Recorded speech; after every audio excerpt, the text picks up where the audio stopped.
Bueno, preparaos porque hoy vamos a poner patas arriba la realidad tal y como la conocemos.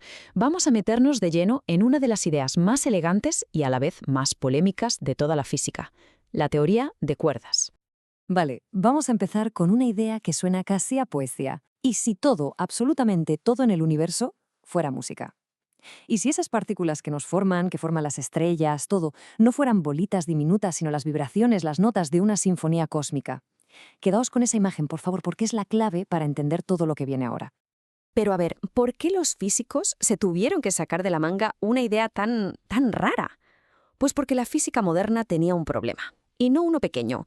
Tenía una crisis en su mismísimo corazón, una contradicción que amenazaba con echarlo todo por tierra. Mirad, el siglo XX nos dejó dos teorías que son una auténtica pasada para entender el universo, la relatividad general y la mecánica cuántica. Cada una, por su lado, es una obra de arte, funciona a la perfección. El problema es que cuando intentas que hablen entre ellas, que trabajen juntas, aquello es el caos más absoluto.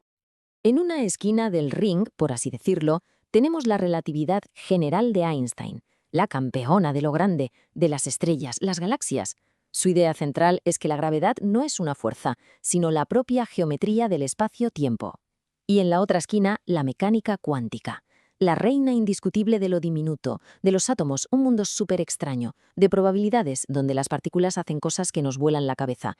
Y aquí es donde viene el lío. Es que no se pueden ni ver. La relatividad nos habla de un universo suave, continuo, y la cuántica de un mundo a saltos, como pixelado. Cuando intentas usar las dos a la vez, por ejemplo, para entender qué pasa en el centro de un agujero negro, las matemáticas se rompen, literalmente, explotan y dan resultados que no tienen ningún sentido. Vamos a verlo un poco más de cerca, para que se entienda bien el problema. La física cuántica dice que las partículas interactúan en un punto sin tamaño, cero dimensiones. Y oye, para casi todo la idea funciona de maravilla. Pero, ay amigo, cuando llegamos a la gravedad, ese punto se convierte en un desastre. Al intentar meter ahí el gravitón, que sería la partícula de la gravedad, los cálculos se vuelven locos y se van al infinito. Y ojo, en física infinito no significa un número súper grande, significa error. Significa que tu teoría está rota, que algo fundamental falla. Pero ya se sabe, de las mayores crisis surgen las ideas más revolucionarias. Y la solución que apareció no era un simple parche, no, era una forma completamente nueva de entender de qué está hecho el universo. Y aquí está el giro de guión. La idea es radical. Y si el error de base es pensar que las partículas son puntos, y si en realidad son cuerdas, unos filamentos de energía minúsculos, unidimensionales, que están todo el rato vibrando. Parece una tontería, ¿verdad? Pasar de un punto a una cuerdecita. Pues es que este cambio tan simple en apariencia lo soluciona todo. De repente, ese problema de los infinitos que volvían locos a los físicos, ¡puf!, desaparece. A ver, ¿cómo es posible? Imaginaos el choque de dos partículas puntuales. La interacción ocurre en un solo punto, de forma muy violenta matemáticamente. Ahora, imaginaos que en vez de puntos son cuerdas, como dos espaguetis. El choque ya no es en un punto, sino que se reparte a lo largo de la cuerda. Esa interacción, suavizada, es la clave. Las matemáticas se relajan y los infinitos se van por donde han venido. Pero bueno, arreglar un infinito, que ya es mucho, era solo el principio. Es que esta idea de las cuerdas abría una puerta a una forma totalmente nueva de ver qué es la realidad. Volvamos a la idea de la música. Una cuerda de guitarra, ¿verdad? Según cómo vibre, te da una nota u otra. Un do, un sol. Pues las cuerdas de esta teoría hacen exactamente lo mismo. Pueden vibrar de muchísimas maneras diferentes. Y aquí viene lo alucinante. Cada uno de esos modos de vibración, cada nota, es lo que nosotros vemos como una partícula diferente. O sea, una cuerda vibrando de una forma es un electrón. La misma cuerda, vibrando de otra manera, es un fotón. Y así con todas. De repente, todo ese lío de partículas que tenemos se simplifica. No son cosas distintas, son solo diferentes melodías de la misma cuerda. Una unificación brutal. Pero es que la cosa se pone aún mejor. Cuando los físicos se pusieron a calcular todas las notas posibles que podía tocar una cuerda, encontraron algo que les dejó de piedra. Una de esas vibraciones, una de esas notas, tenía exactamente las propiedades que debería tener el gravitón. Sí, la partícula de la gravedad que nadie encontraba. Esto es que es un bombazo. Fijaos, en las otras teorías, la gravedad era como un añadido, algo que había que meter con calzador y no encajaba. Pero en la teoría de cuerdas, la gravedad no es algo que pones tú, sale sola, es una consecuencia natural de la propia teoría. Por primera vez, la gravedad encajaba perfectamente en el mundo cuántico. Todo esto suena genial, ¿verdad? Demasiado bonito para ser verdad. Bueno, pues esta unificación tan elegante venía con una exigencia. Una bastante rara, la verdad. La teoría nos obliga a aceptar que el universo es mucho, mucho más extraño de lo que vemos a simple vista. Es que para que las matemáticas funcionen, para que no haya contradicciones, la teoría pone una condición que no te puedes saltar.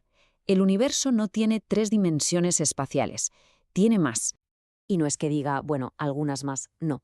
La teoría es súper precisa. Para que todo cuadre necesitamos 10 dimensiones en total, 9 espaciales y una temporal. 10. Claro, la pregunta es inmediata. Si hay 9 dimensiones de espacio, ¿dónde narices están? ¿Por qué solo vemos 3? ¿Por qué no me puedo mover hacia allá, en la cuarta dimensión? La respuesta que da la teoría es una idea llamada compactificación. A ver si lo explico fácil. Imaginaos un cable muy fino visto desde muy lejos. Parece una línea, ¿no? Una sola dimensión. Pero si eres una hormiga caminando por el cable, te das cuenta de que también te puedes mover alrededor de él. Hay una segunda dimensión, circular y muy pequeña. Pues la idea es que las otras 6 dimensiones espaciales están así, enrolladas, compactadas en cada punto del espacio, pero a una escala tan pequeña que es imposible verlas. Y aquí es donde la cabeza te explota del todo, porque la forma en la que están enrolladas esas dimensiones no es una anécdota, es fundamental.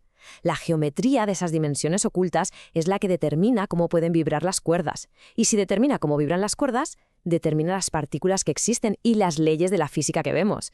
O sea que las constantes de nuestro universo podrían ser solo un reflejo de la forma de esas dimensiones. Es una pasada. Como veis, la teoría es súper potente, súper prometedora, pero claro, el camino para convertirla en la teoría del todo definitiva, pues no ha sido un paseo por el parque, ni mucho menos. Es que el objetivo era encontrar una teoría que lo unificara todo. Y de repente, en los años 90, los físicos se encontraron con un problema enorme. No tenían una teoría de cuerdas, tenían 5. 5 versiones diferentes, cada una matemáticamente perfecta por su lado, pero que no encajaban entre ellas. Menuda ironía. Buscando la unificación, habían encontrado la división.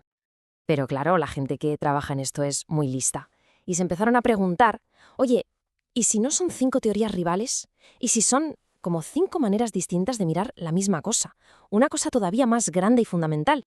Y esa pregunta nos lleva directamente a la frontera actual de la física, la teoría M.